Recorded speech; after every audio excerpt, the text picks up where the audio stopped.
नमस्कार. संगम स्पर्धा परीक्षा केंद्रामध्ये आपले पुन्हा एकदा खूप खूप स्वागत आहे.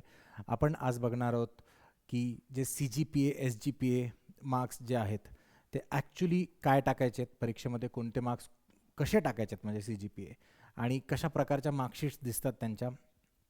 कन्व्हर्जन केल्यानंतर कन्व्हर्जन कशाचं करायचं आहे, काय करायचं आहे, कन्व्हर्जन एक्झॅक्टली काय असतं, CGPA एक्झॅक्टली काय असतं. मे बी पहिल्या स्लाईडमध्ये तुमचं उत्तर नसेल, दुसऱ्या स्लाईडमध्ये मिळेल, तिसऱ्यामध्ये मिळेल, चौथ्यामध्ये मिळेल, पाचव्यामध्ये मिळेल. इव्हेंच्युअली आज पूर्ण ह्याचा जो डाऊट्स आहेत आत्तापर्यंत जेवढे आलेत, मला मला तर वाटत नव्हतं यायला पाहिजे म्हणून, बट आत्तापर्यंत तरी जेवढे डाऊट्स आलेत ते आपण आज ह्या पूर्ण व्हिडिओमध्ये क्लिअर करूया. पर्सेंटेज वेगळे येत आहेत, बऱ्याच जणांचा डाऊट्स आहेत, ते काय येतात आपण सगळं एक बेसिक्सपासून बघूया. मेजर गोल याचा हे आहे की तुम्हाला हा फॉर्म भरायच्या अगोदरच सगळ्या गोष्टी क्लिअर करायच्यात, म्हणजे क्लिअर होऊन जातील जे जे CGPA SGPAमुळे अडकलेले आहेत. चलो, so let start doubt clearing session 3. This is the third session. वाटलं नव्हतं याची सिरीज घ्यावी लागेल पहिलं लेक्चर घेतल्याच्या नंतर. ओके, चला. सो GPA काय असतं, CGPA काय असतं बघूया. GPA म्हणजे grade point average. Grade point average काय असतं, तुम्ही एक वर्षामध्ये काम करतात, कोणी EGP पण म्हणतात याला, GPAला. बामू युनिव्हर्सिटी EGP म्हणते, आय थिंक GPS म्हणतात मुंबई युनिव्हर्सिटी. सो GPA काय असतो, तुम्ही ज्यावेळेस एका वर्षामध्ये फर्स्ट सेमेस्टरला आहात तुम्ही आणि तुम्हाला GPA मिळतात, मग तुमचा जो स्कोर दिसेल तो GPAमध्ये दिसेल तुम्हाला. ओके, मग सेकंड सेमेस्टरमध्ये गेलात तर तुम्हाला वरती GPA दिसेल आणि खाली तुम्हाला GPA किंवा SGPA हा पूर्ण सेमेस्टरचा असेल, सेमेस्टर ग्रेड पॉईंट आहे. मग GPA दिसायच्या अगोदर फर्स्ट सेमेस्टरला, सेकंड सेमेस्टरला तुम्हाला SGPA दिसतील. ठीक आहे, हे almost one and the same आहे, कुठे GPA देतील कुठे SGPA देतील. आता सेकंड सेमिस्टरच्या मार्कशीटवरती हा फॉर्म्युला तुमच्यासाठी कामाचा नाही, ज्या मुलांना खूप इनडेप्थ बघायचं आहे ते इथून वाचू शकतात. तर तुम्ही समजा फॉर एक्झाम्पल सेमिस्टर फर्स्ट आहे तुमचं, तर सेमिस्टर फर्स्टला तुम्हाला मार्क्स जे दिसतील ते SGPAमध्ये दिसतील. ठीक आहे, फर्स्ट सेमिस्टरमध्ये मार्क्स तुम्हाला SGPAच्या नुसार दिसतील.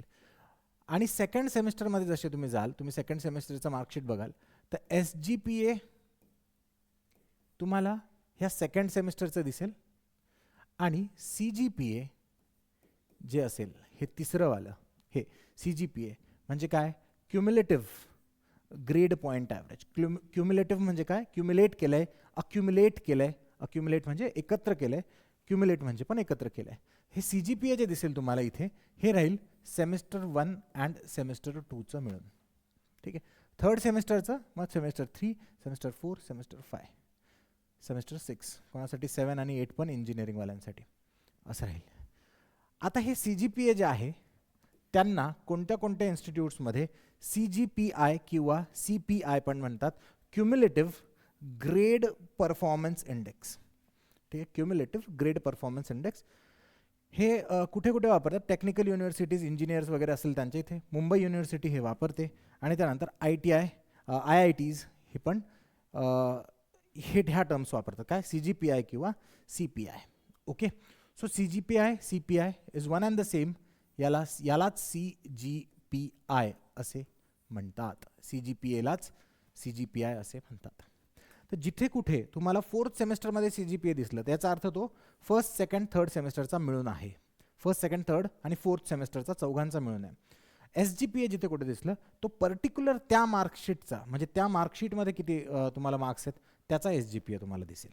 ओके, आता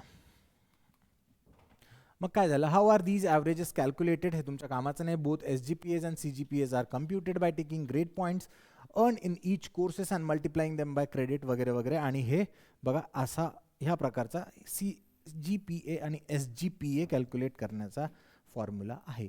मी असं नाही म्हणते की हा CGPA SGPA through percentage calculate करण्याचा फॉर्म्युला आहे, असं नाही म्हणते मी. हा फक्त CGPA आणि SGPA कसं कॅल्क्युलेट करायचं ह्याचा फॉर्म्युला आहे, काय नाही आहे. फॉर एक्झाम्पल CGPA एक युनिव्हर्सिटीने सांगितलं की 10 CGPA पर्यंतच, UGCने सांगितलं इथपर्यंतच असू द्या, म्हणून ते काय करतात 10 मधून काढतात आणि तुम्हाला 8, 7, 6, 5, 4, 3 वगैरे वगैरे असे CGPA असतात. आता SGPA measures performance in one semester, SGPAचं पर्टिक्युलर त्या सेमिस्टरमधलं परफॉर्मन्स असेल, and CGPA measures overall performance across all semester. म्हणजे CGPAचं अक्रॉस ऑल सेमिस्टर म्हणजे याच्या अगोदर जेवढे सेमिस्टर झालेत तुमचे त्या सेमिस्टरचे सगळं काहीतरी CGPA मध्ये असतं. आता जर बघू फॉर्मबद्दल पण बोलतो, एकच मिनटं द्या फक्त. Why do different colleges have different CGPA? म्हणजे CGPA टू पर्सेंटेज फॉर्म्युलाज. आता तुम्ही बघाल मुंबई युनिव्हर्सिटीचा CGPA मधून पर्सेंटेजमध्ये कन्वर्ट करण्याचा फॉर्म्युला वेगळा, बामू युनिव्हर्सिटीचा पर्सेंटेज करण्याचा फॉर्म्युला वेगळा, आणि तुमचे टोटल मार्क्स आणि कॅल्क्युलेटेड मार्क्स टाकल्यानंतर बॉम्बे हायकोर्टच्या वेबसाईटवरती तुम्हाला जे दिसतंय पर्सेंटेज तो वेगळा. ठीक आहे, प्रत्येकाचा फॉर्म्युला वेगळा आहे. आता तुम्ही म्हणाल सर फॉर्म्युला काय, डिवायडेड बाय 100 आहे, पर्सेंट म्हणता तुम्ही. पर्सेंट, सेंट म्हणजे काय, सेंचुरी, सेंट म्हणजे 100, प्रति 100ला किती आहे असं आहे. तर फॉर्म्युला वेगळा कसा, कारण की हे सब्जेक्ट्स वेगळे घेतात, यांच्याकडे डिफिकल्टी लेवल वेगवेगळे असते, कशाला काय मार्क्स देतात हे प्रत्येक युनिव्हर्सिटीचं वेगळं असतं. म्हणून तुमचा जो मार्क्स आहेत इथे 70 येत असतील तर इथे काहीतरी 60 वगैरे येतील बॉम्बे हायकोर्टच्या वेबसाईटवरती. ठीक आहे, हा चेंज होईल. ओके, मग काय, how do we convert CGPA back into percentage if needed? हा एक प्रश्न निर्माण झाला ज्यावेळेस युनिव्हर्सिटी ग्रांट्स कमिशनने सांगितलं की आपण आतापासून जगात जी CGPAची सिस्टम आहे, जगात जी ग्रेडिंगची सिस्टम आहे ह्या जगामध्ये, ती वापरायला सुरुवात करू तेव्हा. So this comes because students often need percentage for different activities such as job application, competitive exams, ह्याच्यासाठी पर्सेंटेजची रिक्वायरमेंट असते, म्हणून कन्वर्ट करायची ही गरज वाटली. आता बहुतेक मुलांना फर्स्ट डाऊट हा आहे की सर मी काय करू. हे बघा, काही मुलं आहेत, मी त्या दिवशी जे सांगितलं तेच आज सांगणार आहे.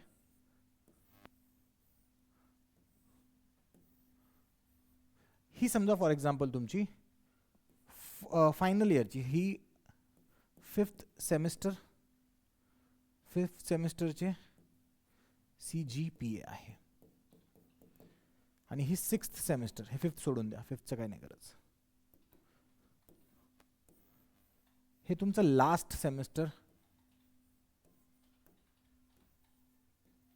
लास्ट सेमिस्टरची मार्कशीट आहे. ठीक आहे, आता ही मार्कशीट कशी दिसते, ह्या मार्कशीटमध्ये 2 प्रकार असतात ॲक्च्युली, याच्यामुळे 2 काढले होते मी. 2 प्रकार असतात. इथे लिहिलेलं राहील सब्जेक्ट, इथे लिहिलेलं राहील मार्क्स, टोटल मार्क्स, कुठे कुठे मॅक्सिमम मार्क्स लिहिलेलं राहतं. इथे लिहिलेलं राहील अक्वायर्ड मार्क्स,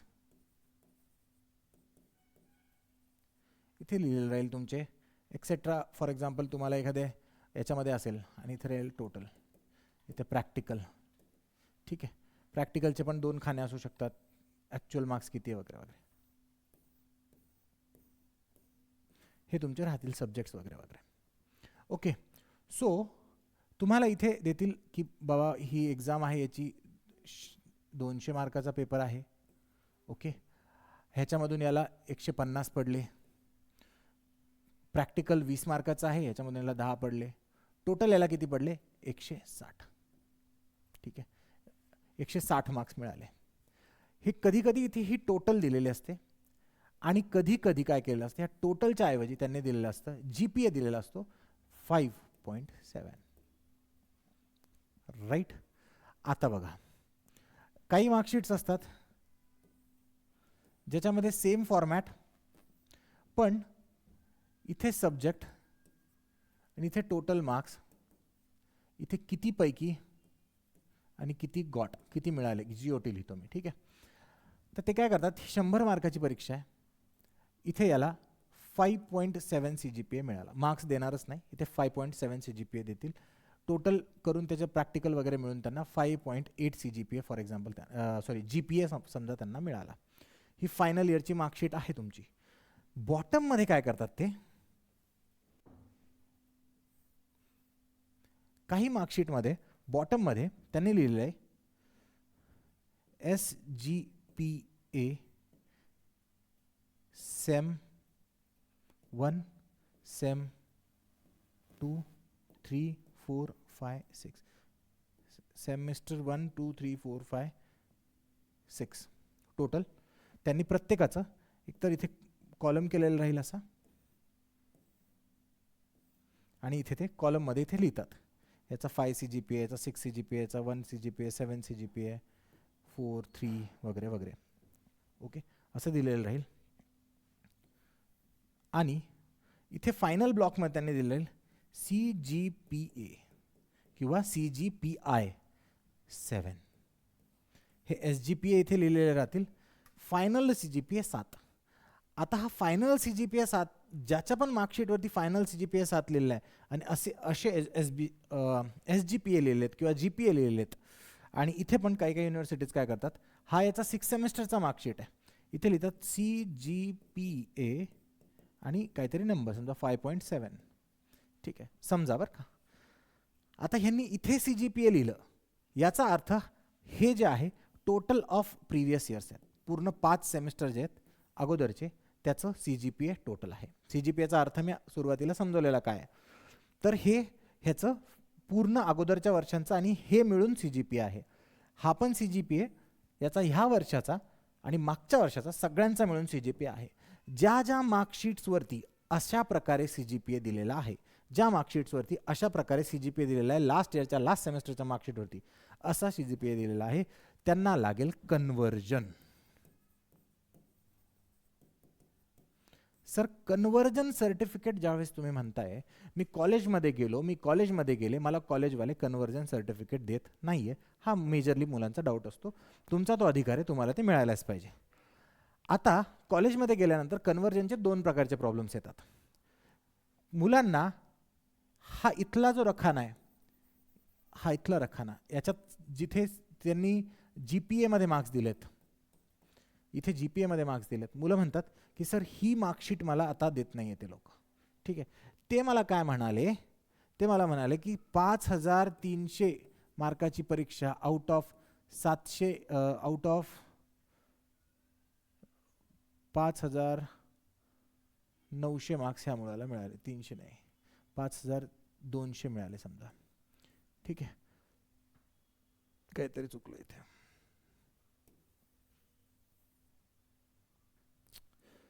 5000 मार्काची परीक्षा आहे, त्यापैकी त्याला 4000 मिळाले. ठीक आहे, सिंपल, 4000 मिळालेत, हे मला ते देतात लिहून. मग आपल्याला आता सध्या ह्याचं पण, ह्या CGPAचं मी ज्यावेळेस मेसेज करतो, CGPAचं कन्वर्जन आणा, ज्यावेळेस माझा मेसेज असा असतो, माझं म्हणणं हे आहे की ह्या CGPAचा जी टोटल आहे त्या CGPAचा कन्वर्जन दिला तरी चालेल आत्ता ह्या मोमेंटला. कारण की ह्या CGPAचा टोटल तुम्हाला लागतोय बॉम्बे हायकोर्टमध्ये टाकायला फॉर्ममध्ये. आता सध्या डॉक्युमेंट व्हेरिफिकेशनला ज्यावेळेस जाल त्यावेळेस तर आपण दुनिया आलटीची पलटी करून टाकूया, कारण की आपण DVच्या स्टेजला आहोत. आता DVच्या स्टेजला हे जे देत नाही आहे ह्यांना द्यावं लागेल, अशी आपण सिच्युएशन आणि त्यांच्या आजूबाजूचं वातावरण असं करून टाकू की त्यांना ती द्यावीच लागेल. ठीक आहे, ते कसं करायचं वगैरे आपण त्यावेळेस बघूया, ती सुद्धा टेक्निक आहे, आपण कसं घाबरवायचं त्यांना. देतील ते, हे मार्क्स ते देतील 100% द्यायलाच पाहिजे त्यांनी.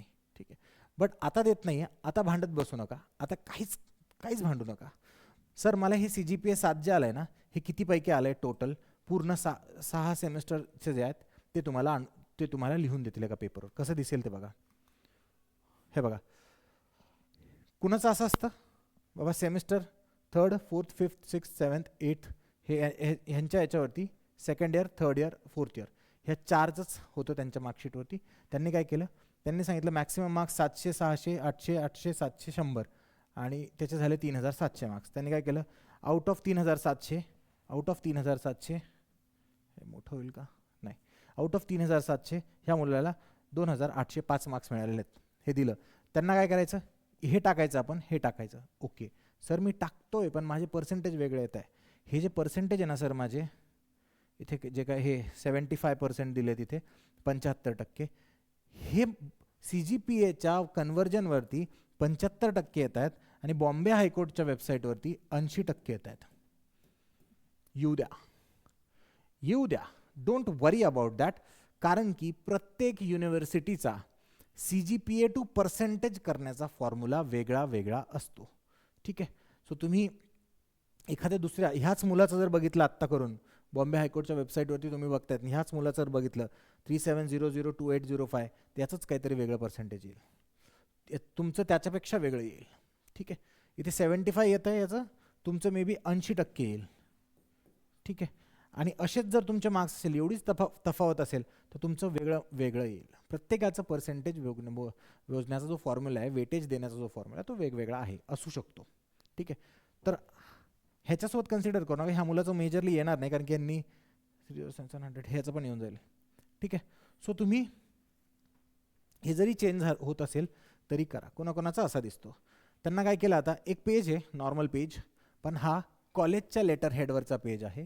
ह्या पेजवरती त्यांना लिहून दिलं की 4,000 पैकी एवढे एवढे मार्क्स आहेत तुम्हाला. ठीक आहे. याचा अर्थ काय की याला इथे 68 देत आहेत. ओके, बॉम्बे हायकोर्टच्या वेबसाईटवर टाकल्यावर 78 दिसत आहेत, दिसू द्या. ठीक आहे. CGPAचे याच्या व्यतिरिक्त काही डाऊट असू शकत नाही. आता ह्या मुलाच्या फायनल इयरच्या मार्कशीटवरती पूर्ण 6 सेमेस्टर होते, ह्याने पूर्ण 6 सेमेस्टरचं घेतलं आणि फक्त 1 2 3 4 5 6 पूर्ण सेमेस्टरची टोटल ऑप्टेन कितीपैकी काढले तेवढं लिहिलं आणि पुढे गेला. ठीक आहे. तर जास्त याच्यामध्ये अडकून राहू नका. ओके. CGPAच्या कुठल्याही डाऊट्सबद्दल तुम्ही कॉल करा. माझं हे म्हणणं नाही कॉल नका करू, बट माझं हे म्हणणं आहे की जे मी सांगतोय तुम्हाला, जे मी इथे लिहून दिलं आहे प्रॉपर, की बाबा तुमच्या लास्ट लास्ट सेमेस्टरच्या ह्याच्यावरती जर CGPA लिहिला आहे तर तुम्हाला तो CGPA पूर्ण तेवढ्या महिन्यांचा लागेल. याच्या अगोदरचे जेवढे सेमेस्टर्स झालेत तुमचे तेवढ्या सेमेस्टरचा लागेल. जर तुमच्या लास्ट सेमेस्टरच्या मार्कशीटवरती CGPA न लिहिता त्यांनी फक्त semester 1 SGPA, semester 2 SGPA, semester 3 SGPA असे सगळ्यांचे SGPA दिलेत टोटल, तर तुम्हाला तरी पूर्ण याचा लागेल. पण सेमेस्टर 1 आणि 2 सोडला आणि फक्त 3 4 5 6 7चा दिला, 8चा दिलाय काही वर्ष गहाळ करून, तर तुम्हाला CGPA लागणार नाही. हे SGPAचं कन्व्हर्जन तुम्हाला लागेल. आणि मग कन्व्हर्जन म्हणजेच काय, कितीपैकी किती मार्क्स मिळालेत, मग ह्याची टोटल करायची. ओके. आणि पण ते करून देतात तर त्यांचंच घ्यायचं. आणि ह्याच्यावरती कॉलेजचा स्टॅम्प असणे अनिवार्य आहे, खूप खूप आवश्यक आहे. कॉलेजचा स्टॅम्प आवश्यक आहे. ओके. कारण की हेच आपल्याला घेऊन जायचं आहे. सर माझ्याकडनं कॉलेजने मला हे दिलेलं आहे, तुम्ही पर्सेंटेज वेगळे म्हणताय ते तुम्ही बघून घ्या. कॉलेजने मला हे दिलेलं आहे, तुमच्या इथे ऑटो पर्सेंटेज सिलेक्ट होत आहे. जर ऑटो पर्सेंटेज नसतं तर मी हे पर्सेंटेज जे कॉलेजने दिले ते टाकले असते. ठीक आहे. ती तुमची चुकी नाही. त्यानंतर अजून काय डाऊट होता याच्यात, मेजरली मला एवढेच डाऊट येतात. सर CGPA देत नाही आहे. आता जर कुणाला मिळतच नाही आहे CGPA, बिलकुल टोटल लाईक ब्लँक आहे, ज्याला मिळतच नाही आहे CGPAचा, त्यांनी चुपचाप आपली मार्कशीट हातात घ्यावी, कितीपैकी किती मार्क्स पडलेत बघायचे, ते सगळे जोडायचे आणि ते marks total out of total इथे तिथे टाकून द्यायचे. ठीक आहे. मेजरली एवढी एक्स्ट्रीम सिच्युएशनचं घ्यायचं वेळ तुम्हाला येणार नाही, एक्स्ट्रीम सिच्युएशन येणार नाही एवढी, ते देऊन टाकतील तुम्हाला. ठीक आहे. आणि त्यांचं काही जात नाही, त्यांना फक्त काढून डिटेल्स तुम्हाला द्यायचे. भरायचं असले तर थोडं अवघड आहे, टाईप्ड असलं तर मेजरली इझी असतं. ठीक आहे. सो एवढंच सांगायचं होतं मला CGPAबद्दल. एक छोटीशी अजून एक इन्फॉर्मेशन आहे. टायपिंग सर्टिफिकेट GCC TBCचं असल्यास तुम्हाला MSCIT लागत नाही असं मी सांगितलं होतं, असं तुम्हाला फॉर्मनीही सांगितलं आहे. बट फॉर्म भरताना तुम्हाला जर MSCIT नसलं तर ते पुढे जाऊच देत नाही आहे. याचं काय करू सर याचं उत्तर माझ्याकडेही नाही, ह्याचं उत्तर कोणाकडेच नाही. हायकोर्ट बघेल आता काय करायचं आहे ते. बट मी तुम्हाला एक माझी पर्सनल रिक्वेस्ट आहे, जर तुमचं कुणी असेल ओळखीचं त्यांना सांगा आणि मला कळवा, म्हणजे जेणेकरून सगळ्यांचा फायदा होईल की असं ह्या अशा इश्यूला कसं रिझॉल्व्ह करायचं. ठीक आहे. त्याचं उत्तर नाही आहे माझ्याकडे. That's it. जे नाही आहे ते नाही आहे. ठीक आहे. चलो, सो फॉर्म भरा. आय डोंट थिंक की CGPA SGPAबद्दल काय डाऊट येणार आहे. अजून काय असेल मला काय वाटत नाही, तुम्ही अजून काढतात खोदून त्याला आणि हे सांगितलेलं पण परत विचारतात. बट मेजरली मी तुम्हाला आता सगळं काही सांगून दिलेलं आहे. ठीक आहे. CGPA फायनल असतो लास्ट सगळ्या वर्षांचा. ओके. त्याचंच कन्व्हर्जन आपल्याला लागतं. म्हणजे जर लास्ट सेमेस्टरमध्ये जर तुमचं हे असेल, काय म्हणतात त्याला, CGPA लिहिलं असेल त्या मार्कशीटवरती, तर तुम्हाला सगळ्या वर्षांचं लागेल. ठीक आहे. अजून काय राहिलं आहे? ठीक आहे. एवढंच आहे सांगायला. आणि अजून महत्त्वाचं म्हणजे सांगायचं तुम्हाला, तर बॅच आपली सुरू झालेली आहे ऑलरेडी. जवळपास 15 ते 20 लेक्चर झालेले आहेत. इंग्लिश सुरू आहे. पुढच्या येत्या 8 दिवसात मॅथमॅटिक्स सुरू होईल. आणि म्हणजे इंग्लिशसोबतच चालेल ते. इंग्लिशचं एंडिंग, इंग्लिशचा टेल आणि मॅथमॅटिक्स 20-20 मार्काचे हे 2 सब्जेक्ट्स आपण कव्हर करतो आहे. मग इंग्लिश जसं संपलं की मॅथमॅटिक्ससोबत आपण मराठी लावणार आहे.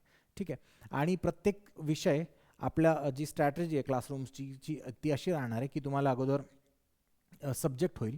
ओके. सब्जेक्टचा पहिला धडा, पहिलं लेक्चर मॅडमने शिकवलं. बोर्डवरती तुम्हाला PYQs दाखवले जातील. एक तर तुम्हाला बॉम्बे हायकोर्टचे दाखवतील किंवा दुसऱ्या परीक्षांचे दाखवतील, पण PYQs राहतील बोर्डवरती.